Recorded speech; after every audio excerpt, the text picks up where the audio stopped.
Salut à tous, bienvenue dans Journal du Golf. Avec son béret à l'envers, ses tenues excentriques et sa façon très particulière de crier sur les parcours, l'américaine Christina Kim détonne sur le LPGA Tour. Nous l'avons rencontrée à l'occasion du Lacoste Ladies Open de France. Grégory Bourdi s'occupera cette semaine de votre technique. On terminera comme d'habitude par les 5 meilleurs coups de la semaine et on commence tout de suite par l'actu. Un spectateur qui déclare son amour à Tiger Woods en lui lançant un hot dog, l'image a fait le tour du monde. Mais qu'on ne s'y trompe pas, si Woods n'a terminé que 30e du Freeze.com Open, il ne joue plus comme une saucisse. Les statistiques de l'Américain furent plutôt bonnes d'ailleurs, et ses 3 derniers tours, tous conclus sur un score de 68, après un horrible 73 jeudi, annoncent l'imminence du retour au premier plan du Tigre. La victoire est pour Bryce Mulder, vainqueur de Brainy Baird au terme d'un play-off à 6 trous, le plus long de la saison. Première victoire sur le tour européen pour l'anglais Lee Slattery dimanche au Masters de Madrid. Malgré un dernier tour pénible, l'anglais a préservé un coup d'avance sur l'italien Lorenzo Gagli et 3 sur De La Riva et l'argentin Monasterio. Le français Benjamin Hébert est 6e. Début de la saison asiatique du LPGA Tour. On change de continent mais pas de vainqueur, numéro 1 mondial. La Taïwanaise Yanni Tseng remporte le LPGA Anabank Championship en Corée du Sud. C'est la 6e victoire de sa saison en 18 tournois disputés. Un dimanche sur 3, la coupe est pour elle, la routine. L'arrière-saison est décidément bien belle pour les golfeurs français sur le Challenge Tour. Dimanche, Julien Ken s'est imposé lors de l'Alliance Open de Lyon sur le golf du Gouverneur. C'est la 7e victoire tricolore de l'année sur ce circuit, un record. Avec un total à -16, le solide Manceau a remporté sa première victoire depuis 2 ans et 3 mois. Une bonne nouvelle ne venant jamais seule, Julien Ken est désormais assuré de faire partie du top 20 du Challenge Tour et donc de revenir sur le Tour européen.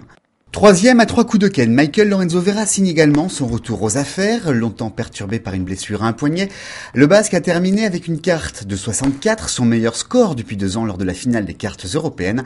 De bon augure donc pour ce pur talent pressé de retrouver le Tour européen.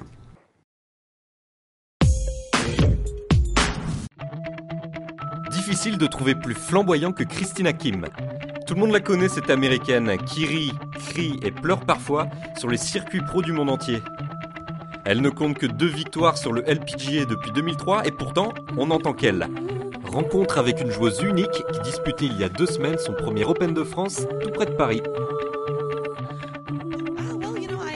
Vous savez, je suis membre du LET et j'adore en jouer quelques tournois. Et de toute ma vie, je n'étais jamais venu à Paris, ni même à l'aéroport Charles de Gaulle. Et je voulais une autre vue de la France que celle d'Évian-les-Bains, où nous jouons l'Évian Masters. Et comme j'étais déjà en Europe pour la Solheim Cup, j'ai pris la décision évidente de venir jouer à Paris dans la foulée, et de voir toutes les merveilles du coin et de prendre pas mal de plaisir. Christina, c'est 100% d'exubérance. La Californienne vit son golf à fond et ne garde aucune émotion pour elle. Son look est en accord avec sa personnalité. Béret à l'envers et couette, parfois associé à un maquillage de voiture volée. C'est vrai, je suis peut-être un peu fofolle. Et sur le parcours, je veux juste me faire plaisir. J'adore voyager, jouer et faire la promotion de mon sport, tout en prenant un max de plaisir sur les tournois. Ses origines coréennes et le monde policé qui l'emploie font de Kim un paradoxe. Fan de gangsta rap et de foot américain, l'une des plus jeunes millionnaires de l'histoire de la LPGA s'estime juste spontanée. En fait, je suis née aux USA, d'une famille d'origine coréenne, effectivement. Mais j'ai toujours été très influencée par l'école et des amies américaines que j'ai pu y rencontrer. Et mes parents m'ont toujours dit d'être authentique. Et être naturel pour moi, c'est faire du bruit, remuer, et en tout cas ne pas rester sagement à ma place.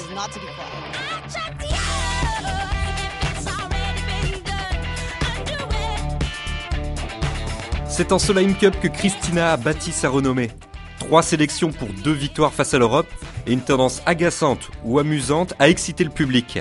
Gladys Nocera, qui l'a affrontée par 2 fois, se souvient. Donc quand j'ai joué contre elle avec Becky Brewerton en 2009, elle était très sûre d'elle au départ du 1. Et Becky était un petit peu tendue et j'ai regardé Becky, je lui ai dit t'inquiète pas, on va se la faire. Et on l'a battue au 14 je crois. Je l'ai faite pleurer sur le parcours parce que parce qu'on enchaînait birdie sur birdie, elle a pas trop aimé. Donc tout ce qu'elle vit, elle nous le montre et elle le fait partager. Donc parfois c'est un petit peu difficile, mais moi j'apprécie beaucoup Christina. Je pense que c'est vraiment une vraie personne à l'intérieur, une personne honnête. Et c'est vraiment une des rares personnes sur lesquelles je peux m'appuyer, aller lui parler, lui demander conseil. Grâce à elle, le golf est encore plus connu, donc on ne peut que la remercier. Après 2 mauvaises saisons et 1 an sans top 10, Christina Kim s'est parfaitement relancée en Europe. Son cut raté à l'Open de France s'est immédiatement suivi d'une jolie victoire à l'Open de Sicile dimanche dernier. À seulement 27 ans, une deuxième carrière démarre donc pour cette joueuse 100% rock. Et c'est désormais entre le LET et les États-Unis que les décibels vont monter.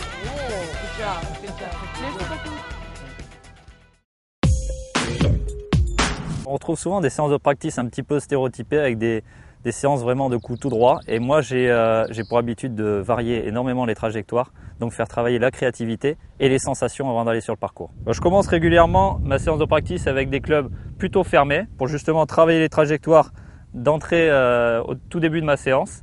Donc je peux commencer avec un fer 5 par exemple et faire des trajectoires de fade ou de draw. Donc tout de suite, après 2 ou 3 coups, avec un fer 5 par exemple, je peux passer directement au sandwich.